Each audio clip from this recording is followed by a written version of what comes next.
NCOC ने जो एक नोटिफिकेशन निकाला और अब उन्होंने 15 सितंबर तक ट्रांसपोर्ट बंद कर दी है। तो आपका ये जो इस वक्त बसों का अड्डा है ये कब से बंद है? अस्सलाम वालेकुम, बिस्मिल्लाहिर्रहमानिर्रहीम।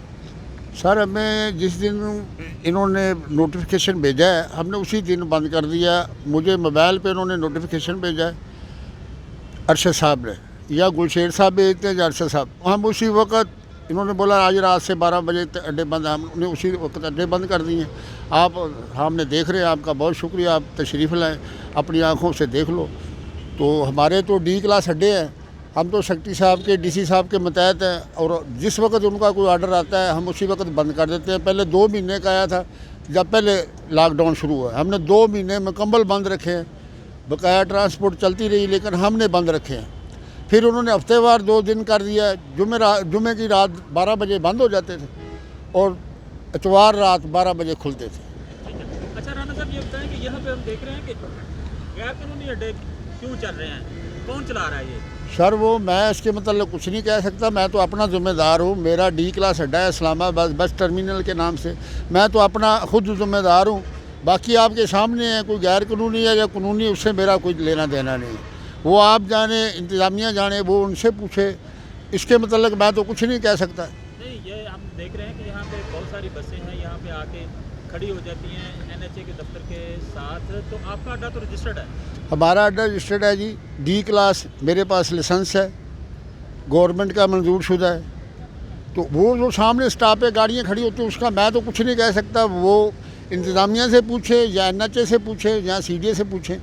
वजह क्या है कि वो ये जो रजिस्टर्ड अड्डे हैं ये बंद हैं जी जी। और जो इलीगल अड्डे हैं हम देख रहे हैं अभी भी रोड पर उसी तरह ट्रांसपोर्ट चल रही है, जबकि नोटिफिकेशन के मुताबिक तो इसको नहीं चलना चाहिए, बैलेंस बाई जो चल रही है। सर, अगर जो लीगल अड्डे हैं जिनके पास डी क्लास लाइसेंस हैं, अगर हम कानून की वायलेशन करेंगे या अफसरान की बात नहीं मानेंगे तो हमारे अड्डे सील कर देंगे, हमारे ऊपर जुर्माने होते हैं। जो पिछले दिन भी मैडम साहब आई थी, सेक्रेटरी आरटीए साहब, उन्होंने बोला ही आपके पैसेंजरों ने वो वैक्सीन नहीं लगवाई।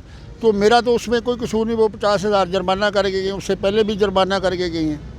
मेरे तो पूरे स्टाफ ने वो वैक्सीन भी लगवाई है। हम पूरा अमल करते हैं, एसओपी पे मुकम्मल अमल करते हैं जैसे गवर्नमेंट की हिदायत आती है। ठीक है, तो ये मेरे पास तो पिछले दिन असद उमर साहब भी आए थे, उनसे भी मैंने रिक्वेस्ट की थी। मैंने बोला सर, जब जैसे आपका या इंतज़ामिया का आर्डर आता है हम उस पर अमल करते हैं। कितना नुकसान होता है, कितनी लेबर आपके पास काम कर रही है जब ये बस अड्डा बंद हो जाता है तो? सर, हमारे पास किस्तों की गाड़ियाँ हैं, पूरे ट्रांसपोर्टों की किस्तों की गाड़ियाँ हैं। 5-6 लाख रुपया पर मंथ किस्त है, बेचारे मर जाते हैं। गवर्नमेंट ने आर्डर किया था कि ये बैंकों वाले या प्राइवेट लीजों वाले ये किस्तें पीछे ले जाएंगे, लेकिन किसी ने नहीं किया और पूरा नुकसान होता है। फिर मेरे पास 50-60 आदमी हैं, इनकी सैलरी होती है, हम सैलरी भी देते हैं, वो बेचारों का क्या कसूर है? ठीक है, तो कैसे फिर? तो हमको लाखों करोड़ों का नुकसान होता है, गवर्नमेंट को भी होता है। हर गाड़ी हमारी 6-7-8 हज़ार रुपया पर वो टूल प्लाजा देती है। राना साहब, मुझे ये बताएं फिर ये निज़ाम किस तरह चलता है? डेफिनेट सी बात है, जब आप ये अड्डे बंद होते हैं, बेरोज़गार हो जाते हैं मुलाजमीन, और फिर ये निज़ाम किस तरह चलते हैं? गवर्नमेंट कोई आपको कोई चीज़ मुहैया करती है? सर, मुझे आज देती है? सर मुझे आज तक गवर्नमेंट ने 1 रुपये का कोई बेनिफिट नहीं दिया है। हालांकि ऐलान होते हैं, वज़ीर आज़म साहब ने ऐलान किया है कि इनको बेनिफिट जिनका नुकसान होता है, लेकिन आज तक हमको 1 रुपया किसी ने नहीं दिया। ना हमारे से कोई पूछता है कि आप किस हालात में हो, किस आपका कारोबार बंद होता है, आप क्या करते हो। मैंने पिछले 3 माह लोगों को घर बैठे तनख्वाहें दी हैं, उनके घर में भेजी हैं, बिजली के बिल आते हैं, सारे अखराजात होते हैं, वो अखराजात उसी तरह चलते हैं। तो हमारा लाखों अरबों रुपए का नुकसान होता है। हालांकि ताजरों को बाकी को ये करते हैं, लेकिन ट्रांसपोर्ट को कोई बेनिफिट नहीं होता। आखिरी सवाल मेरा ये है राना साहब, आपने जाहिर सी बात है एक सिस्टम बनाया हुआ है, लोगों को तनख्वाहें भी देते हैं, गवर्नमेंट के टैक्सेस भी देते हैं, सारा कुछ करते हैं। ये जो गैर कानूनी तौर पर बाहर बैठे हैं, ये गवर्नमेंट को कुछ भी नहीं देते, तो इस वजह से आपको कोई नुकसान होता है? हमारे को बहुत नुकसान होता है। जिस दिन हमारे अड्डे बंद होते हैं सवारी सारी उधर शिफ्ट हो जाती है। 2 दिन हफ्ते में बंद होते हैं तब भी सवारी, हमारा कारोबार रह ही नहीं गया, हमारा आधा कारोबार भी नहीं रह गया। हमारे को बहुत जानी माली नुकसान हो रहा है। ठीक है, कुछ कहना चाहेंगे इंतज़ामिया से, हुकूमत पाकिस्तान? मैं तो अर्ज़ कर सकता हूँ, मेरा तो कोई हुक्म नहीं चलता है, मैं तो बहुत कमज़ोर सा आदमी हूँ। मेरी गवर्नमेंट से यही अपील है कि ये कुदरती एक वबा आई हुई है, ये मुसीबत आई हुई है, अल्लाह ताला ने हमारे ऊपर करम करे, हमारे को अल्लाह ताला तौफीक दे, हम तो अपना हिस्सा डालते हैं। और बाकी अगर होना चाहिए तो फिर सबके साथ होना चाहिए। मेरी रिक्वेस्ट है गवर्नमेंट से, अगर है तो ये पूरे SOP पे भी अमल होना चाहिए। अगर ये बीमारी है, ये वबा है, तो सबको अमल करना चाहिए। ये तो नहीं है 4-5 अड्डे बंद कर दो तो बाकी सिलसिला चलता रहे। अभी रेल में गवर्नमेंट ने 70% का ऐलान किया है, वो गाड़ियाँ फुल जा रही हैं, लोग ट्रेनों के ऊपर बैठ के जा रहे हैं। आपकी एयरलाइन देख लो, कोई एयरलाइन मुझे चेक करा दें कि जो फुल नहीं जा रही, सीट बाई सीट जा रही हैं। हमारे को कभी कह देते हैं 50% बैठाओ, कभी कुछ कहते हैं, लेकिन हम तो मजबूर लोग हैं, हम अमल करते हैं। हालांकि ट्रांसपोर्ट मुल्क की रीढ़ की हड्डी है। सबसे ज़्यादा टैक्स मैं चैलेंज करता हूँ कि पूरी दुनिया में ट्रांसपोर्ट देती है, और हम लाइनों में लग के डंडे भी खाते हैं, टैक्स भी देते हैं। हमारे को कोई तफज़ नहीं है, हमारी कोई सुनता नहीं है। SOP के हवाले से क्या कहेंगे? आपके ऊपर तो SOP लागू की जाती है, आपको जुर्माने भी होते हैं। जी जी बाकी जो ट्रांसपोर्ट हम देख रहे हैं या रेलवे या दीगर दूसरी ट्रांसपोर्ट है, उस पर उसके हवाले से आप क्या कहेंगे? सर, मैं क्या कहूँ, मैं ट्रांसपोर्ट के मतलब, मैं ट्रांसपोर्ट का फेडरेशन का चेयरमैन भी हूँ। मैं पहले जब करता था तो मैं गवर्नमेंट से रिक्वेस्ट करता था, अमल होना चाहिए तो सब पे होना चाहिए।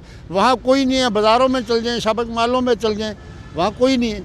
मैं तो अपना ज़िम्मेदार हूँ, मैं तो अपने गवर्नमेंट के मतहत हूँ, इंतज़ामिया के मतहत हूँ। मैंने D क्लास अड्डा लिया है, मेरे पास लाइसेंस है, मैं तो उनका बाउंड हूँ। जैसे आर्डर आता है मैं वो कराता हूँ, कोशिश करता हूँ कि उनके जो आर्डर है उसके ऊपर मनोमन अमल कराऊँ।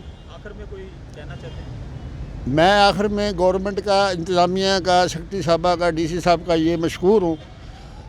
DC साहब मेरे पास तशरीफ़ लाए, उन्होंने एक दिन चेक किया, उन्होंने छापा मारा के, और वो मुझे शाबाश दे के गए कि मैंने ऐसा माहौल नहीं देखा, पूरे SOP पे अमल हो रहा था। मैं स्प्रे भी कराता हूँ, मैं सैनिटाइज़र भी लगाता हूँ, सारे काम करता हूँ, जो मेरी से हो सकता है मैं पूरी कोशिश करता हूँ।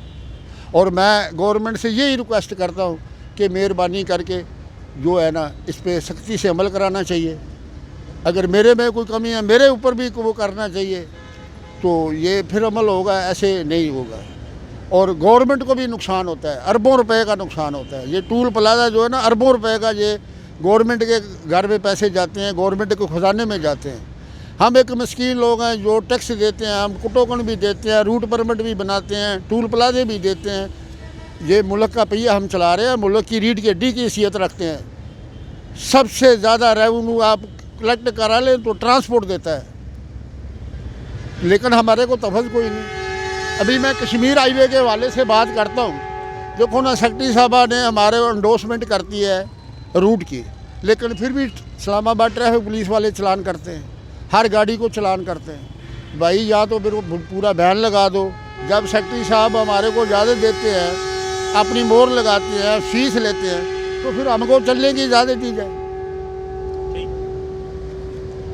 मैं आपका बहुत मशहूर हूँ सर। आप जिस वक्त चाहें रात दिन चेक कर सकते हैं।